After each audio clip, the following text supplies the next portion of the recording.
Hi, welcome to 3 roses kitchen. இன்றைக்கி நம்ம என்ன செய்ய போகிறோம்னு பார்த்தீங்கன்னா ரொம்பவே ஒரு சூப்பரான எக் பாஸ்தா தாங்க செய்ய போகிறோம். எப்படி செய்கிறது வாங்க வீடியோக்குள்ளே போய் பார்க்கலாம். நம்ம இந்த எக் மக்ரோனி செய்கிறதுக்கு நான் வந்து தண்ணி ஊற்றி வச்சுருக்கேன். தண்ணி வந்து நல்லா சூடாகிடுச்சு. இப்போ வந்து இதில் ஒரு டேபிள் ஸ்பூன் அளவுக்கு எண்ணெய் வந்து ஊற்றிக்கலாங்க. ஊற்றிட்டு கூடவே உப்பும் வந்து சேர்த்துக்கலாம். ஒரு டேபிள் ஸ்பூன் உப்பு வந்து சேர்த்துக்கிறேன். சேர்த்துட்டு நம்ம எடுத்து வச்சுருக்கிற இந்த பாஸ்தாவை வந்து சேர்த்துக்கலாங்க. நான் வந்து இன்றைக்கி ஒரு கப்பு பாஸ்தா வந்து எடுத்துருக்கேன். அதை வந்து சேர்த்துக்கலாம். சேர்த்துட்டு இதை வந்து மிக்ஸ் பண்ணி விட்டுக்கலாம். இப்போ ஒரு 5-6 நிமிஷம் வெந்ததுமே பார்த்திங்கன்னா நம்ம இப்படி உடச்சி பார்க்கும்போது ரெண்டாக உடையும்.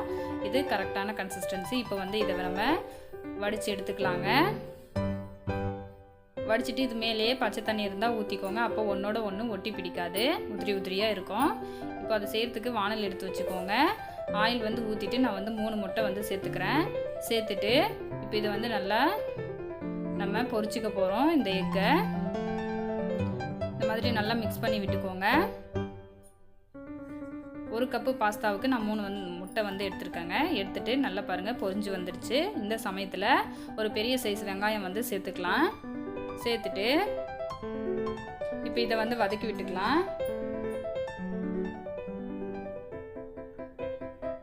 வெங்காயமெல்லாம் பாருங்கள் வதங்கி வந்துடுச்சு. இப்போ வந்து 2 மீடியம் சைஸ் தக்காளி வந்து நல்லா பொடியாக கட் பண்ணி வச்சுருக்கேன். நல்லா பழுத்த தக்காளி, அதை வந்து சேர்த்துக்கலாம்.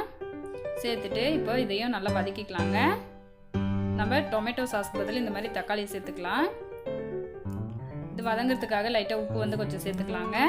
சேர்த்துட்டு இப்போ இதையும் நம்ம நல்லா மிக்ஸ் பண்ணி விட்டுக்கலாம். இது கூடவே தக்காளியெல்லாம் வதங்கினதுக்கு பிறகு ஒரு டேபிள் ஸ்பூன் இஞ்சி பூண்டு பேஸ்ட் வந்து சேர்த்துக்கலாங்க. சேர்த்துட்டு அதோட பச்சை வாசனை போகிற அளவுக்கு வதக்கிட்டு கொஞ்சமாக கேப்சிகம் வந்து நான் சேர்த்துக்கிறேன். சேர்த்துட்டு இப்போ அதையும் நம்ம வதக்கி விட்டுக்கலாம்.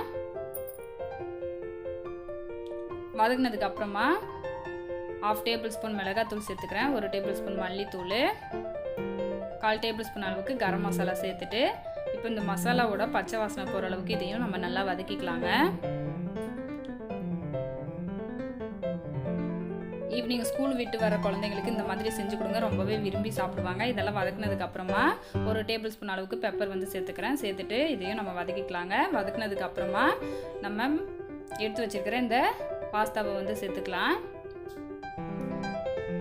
சேர்த்துட்டு இப்போ கலந்து விட்டோம்னா நம்மளோட சூப்பரான எக் மக்ரோனி வந்து ரெடி ஆயிடுச்சு. குழந்தைங்கள்லாம் ரொம்பவே விரும்பி சாப்பிடுவாங்க.